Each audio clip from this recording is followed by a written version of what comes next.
मोदी सरकार की कैबिनेट बैठक, कई मुद्दों पर होगी चर्चा। महामारी पर जानकारी देंगे स्वास्थ्य मंत्री। गोवा चुनाव को लेकर सरगर्मियां तेज, चुनावी तैयारियों को लेकर आज होगी पीएम मोदी की अहम बैठक। 14 फरवरी को होगा 40 सीटों के लिए मतदान। यूपी चुनाव को लेकर बीजेपी में मंथन का दौर, आज होगी बीजेपी केंद्रीय चुनाव समिति की बैठक। अगले चरण में उम्मीदवारों को लेकर होगी चर्चा। यूपी चुनाव से पहले सपा को बड़ा झटका, अपर्णा यादव बीजेपी में शामिल होंगी, चुनावी मैदान में उतार सकती है पार्टी। सपा प्रमुख अखिलेश यादव भी लड़ेंगे यूपी विधानसभा चुनाव, सूत्रों के हवाले से खबर, जल्द होगा सीट का ऐलान। कोरोना गाइडलाइन का उल्लंघन, चुनाव आयोग ने सपा को दी भविष्य में सावधान रहने की हिदायत, कहा आगे करेंगे कार्रवाई। गोवा में शिवसेना आजमाएगी अपनी किस्मत, संजय राउत बोले पार्टी आज जारी करेगी शिवसेना उम्मीदवारों की लिस्ट। भारत में बढ़ा कोरोना का कहर, पिछले 24 घंटों में कोरोना वायरस के 2,82,000 से ज्यादा केस, कई राज्यों में बढ़ी पाबंदियां। अभी और सताएगी ठंड, दिल्ली, बिहार और यूपी समेत कई राज्यों में रहेगा कोल्ड डे, जम्मू में बारिश के आसार।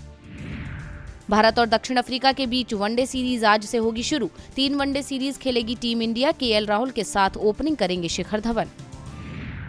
महामारी को लेकर डब्ल्यूएचओ का बड़ा बयान, कहा कोरोना वायरस को खत्म करना संभव नहीं, पारिस्थितिकी तंत्र का बन जाते हैं हिस्सा।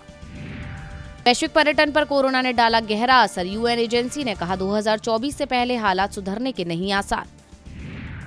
भोजपुरी स्टार खेसारी लाल के कार्यक्रम में ना पहुंचने पर नेपाल में बवाल, तोड़फोड़ और आगजनी हुई, गुस्साए लोगों ने गाड़ियों में लगाई आग। दुनिया में 20,71,000 नए संक्रमित, ऑस्ट्रेलिया में ओमिक्रॉन के रिकॉर्ड मामले, देश के दूसरे सबसे बड़े राज्य में लगा आपातकाल। अमेरिकी अस्पताल का हिस्सा बने भारतीय मूल के अमित कपूर, वैक्सीन और वायरस के एक्सपर्ट, एक प्रमुख इन्वेस्टिगेटर के रूप में हुए शामिल।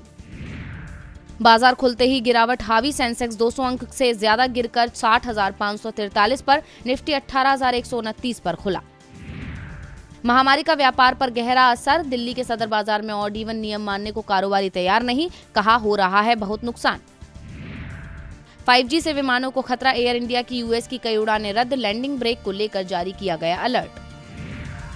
अडानी ग्रीन ने इन्वेस्टर्स को बनाया मालामाल, अडानी की कंपनी आईटीसी और टाइटन से आगे निकली, अब तक 6,400% चढ़ा शेयर। रेलवे ने 400 ट्रेनों को पूरी तरह किया रद्द, घने कोहरे की वजह से कई ट्रेनें हुई पूरी तरह से कैंसिल, रोजाना सैकड़ों ट्रेन रद्द करता है रेलवे।